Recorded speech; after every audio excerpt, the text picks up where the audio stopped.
Yeah. You're likely still processing the news.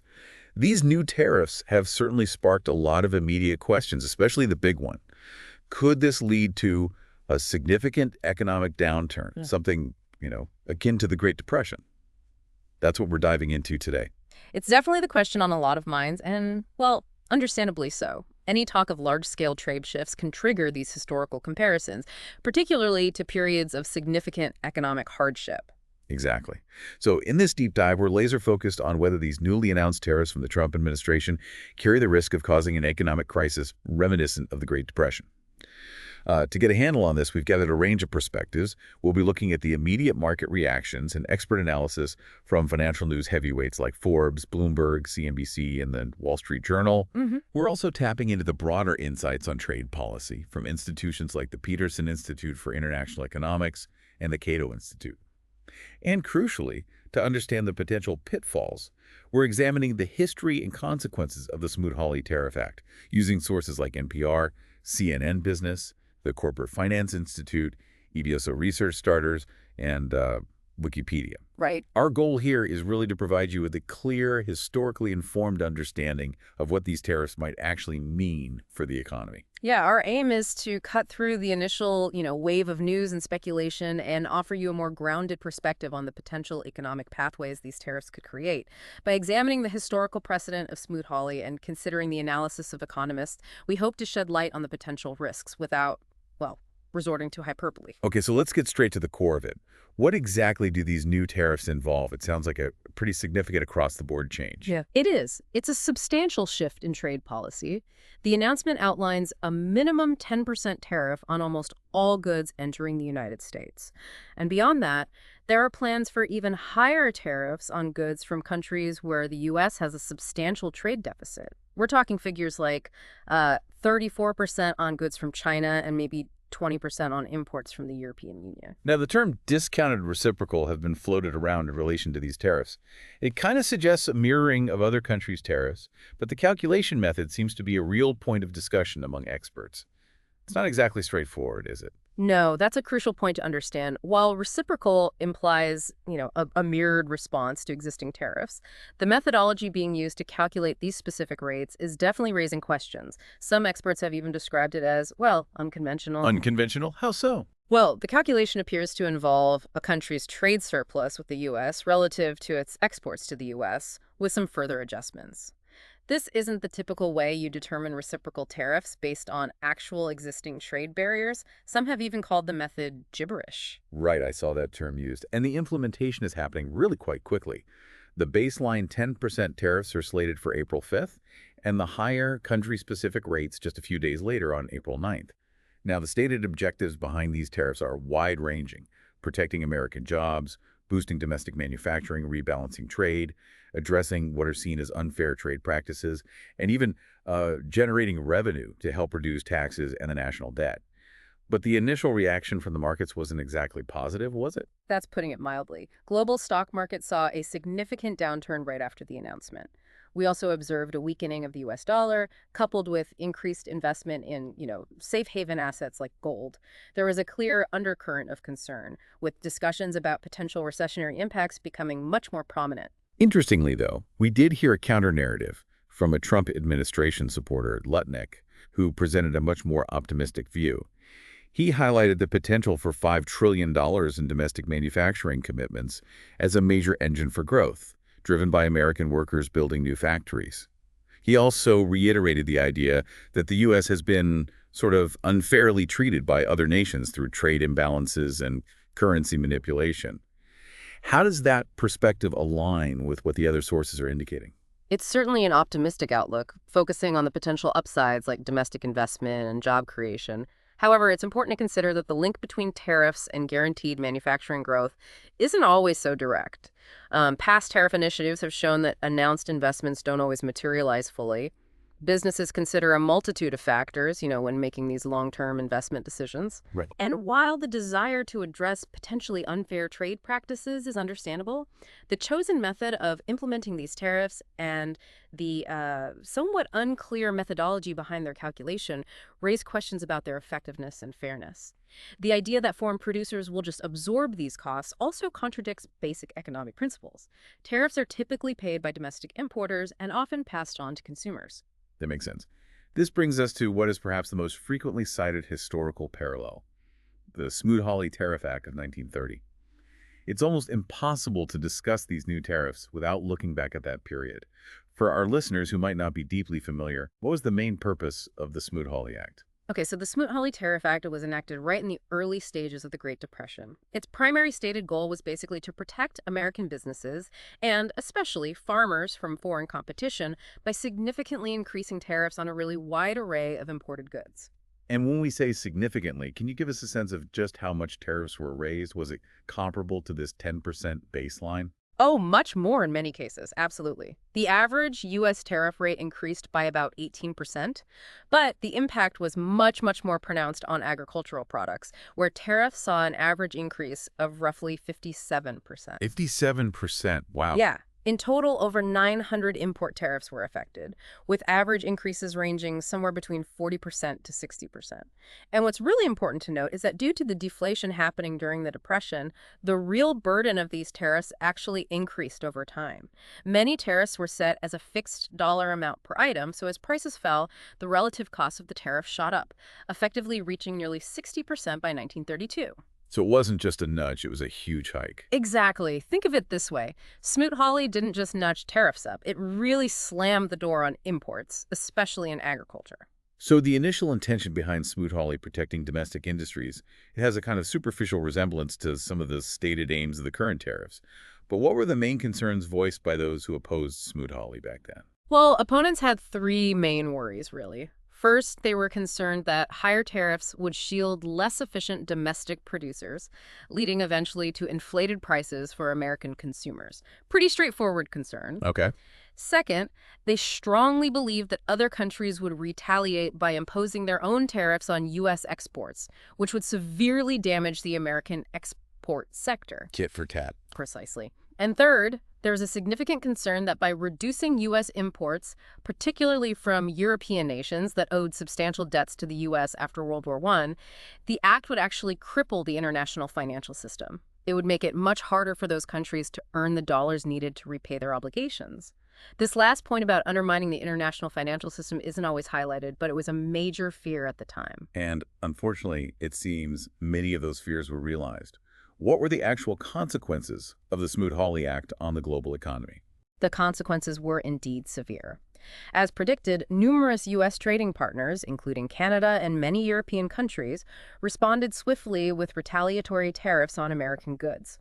This triggered a sharp and dramatic decline in global trade estimates, suggest a decrease of around 65%. 65%, that's enormous. It's huge. Both U.S. exports and imports plummeted by roughly two-thirds.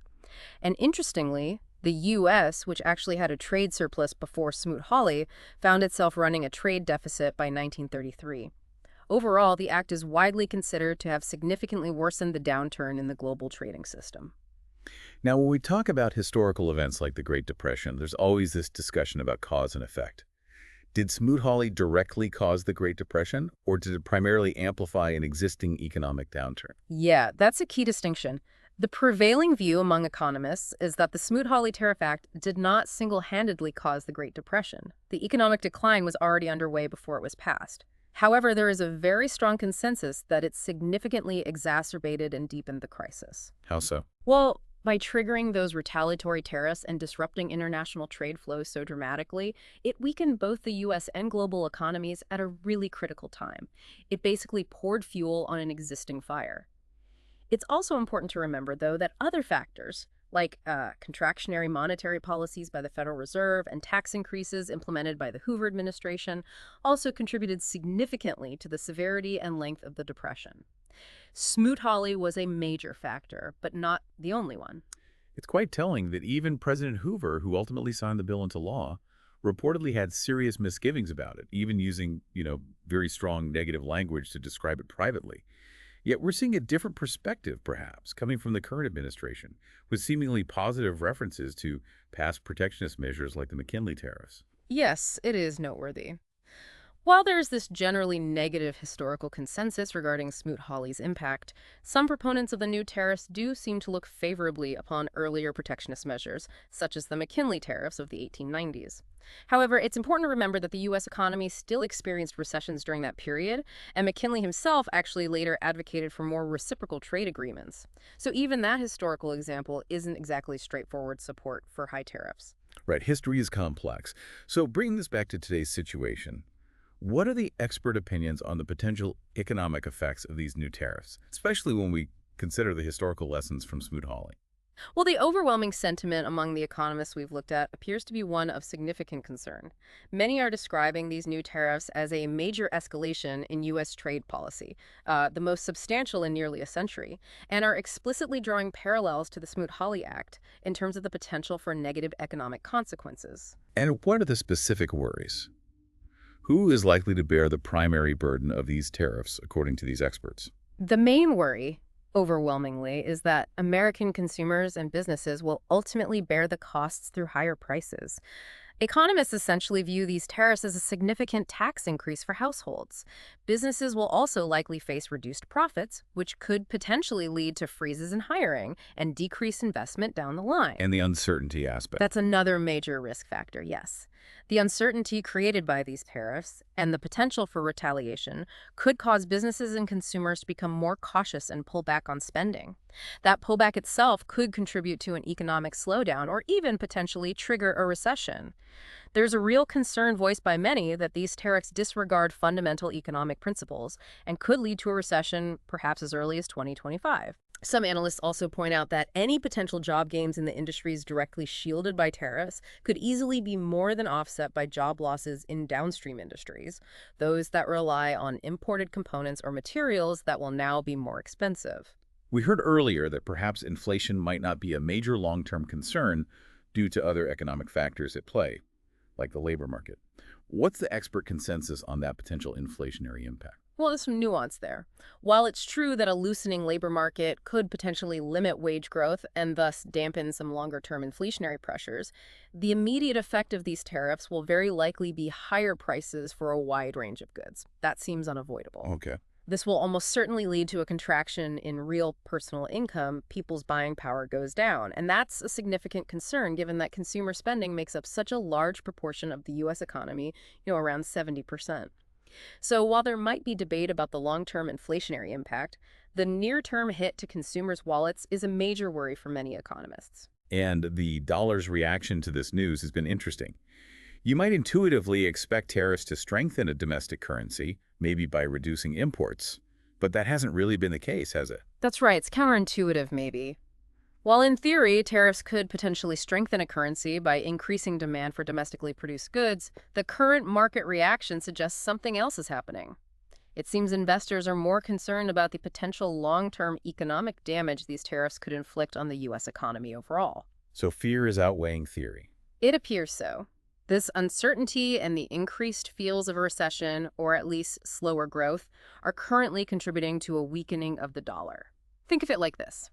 If investors are worried about the future health of the U.S. economy because of these tariffs, they might become less eager to hold U.S. dollars, leading to its value going down relative to other currencies. It seems a crucial point that keeps being emphasized, and you mentioned it earlier, is who actually pays these tariffs. The administration's statements sometimes suggest foreign producers will bear the brunt, but that's not really how it works in reality, is it? No, that's a common misunderstanding, and it's vital to clarify. Tariffs are taxes paid by domestic importers, the companies that bring foreign goods into the United States. These costs are then very often passed on down the supply chain, eventually reaching American businesses and consumers in the form of higher prices. So the idea that foreign producers will simply absorb these costs, especially broad-based tariffs like these, is not generally supported by economic analysis or historical experience. Right. Now, while the potential for negative economic consequences seems to be a major theme, it's important we acknowledge that the economic context today is different in some significant ways compared to the 1930s, isn't it? Absolutely, that's a fair point. While the proposed tariff levels might be reaching similar heights to the Smoot-Hawley era in some cases, the broader economic landscape has changed considerably. For instance, back in the 1920s, the U.S. had a trade surplus, whereas today we have a substantial trade deficit. That changes the dynamics somewhat. And the global interconnectedness. Exactly. The global economy is far, far more interconnected now with these incredibly complex multinational supply chains that just weren't as prevalent back in the 1930s. This increased interconnectedness could potentially amplify the disruptive effects of widespread tariffs, making the fallout more complicated and perhaps more severe than even Smoot-Hawley. But we're also seeing some underlying strengths in the current U.S. economy, aren't we? Things like robust job creation, low unemployment, and inflation that, while still maybe higher than the Fed wants, has come down significantly from its peak. That's correct. The U.S. economy has definitely shown resilience in several key areas recently. However, the concern among many economists is that these tariffs, by creating significant policy uncertainty and, crucially, potentially triggering retaliatory measures from our trading partners, could undermine these very strengths and still push the U.S. into an economic downturn. The current relatively solid economic footing doesn't necessarily provide immunity from the potential negative impacts of such a major shift in trade policy. So to bring it all together then, the central question we started with, could Trump's tariffs cause another Great Depression? Based on the historical precedent of the Smoot-Hawley Tariffs Act and the concerns voiced by so many economists about the potential for higher prices, business uncertainty, and retaliatory tariffs leading to a global trade disruption and economic downturn. Yeah. What's your overall assessment for our listeners who are trying to make sense of this complex situation? Well, predicting another Great Depression with absolute certainty would, of course, be speculative. But the historical parallels with Smoot-Hawley are stark, and the widespread concerns among economists are very real.